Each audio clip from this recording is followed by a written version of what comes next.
Guys, আজকে হচ্ছে একটু ভিডিও করার জন্য বেরিয়েছি। তো তো চলো প্রত্যেকটা ভিডিও দেখাবো। আর ইভেন্ট অনেক রাতও হয়ে গেছে। হ্যাঁ, তো চলো প্রত্যেকটা ভিডিও আজকে আমি ভিডিওর মধ্যে থাকবো, সবটাই দেখাবো। তো চলো কি করছি সবটা দেখাই। চো দিয়ে আমি ধরি, আমি ধরতে হবে, চ।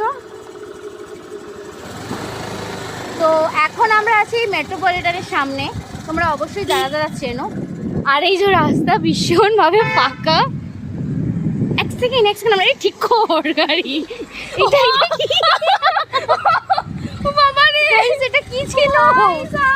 এটা কি ছিল? পিয়ালি আরেকবার গাড়িটা ঘোরা, পিয়ালি গাড়িটা ঘোরা, ঘোরা ঘোরা পারবি?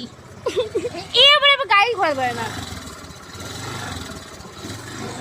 সামনেটাই ছিল না ভাই, সামনে গাড়ি ঘোরা। চল চল গাড়িটা ঘোরা, গাড়িটা ঘোরা, গাড়িটা ঘোরা। আমরা বুঝতে পারলাম না গাইস, এই জায়গাটাতেই ছিল। তোমরা আই থিঙ্ক ভিডিওতে লক্ষ্য করেছো কিনা আমি বুঝতে পারছি না। সিরিয়াসলি এটা কি ছিল? কেউ তো একটা ছিল গাইস।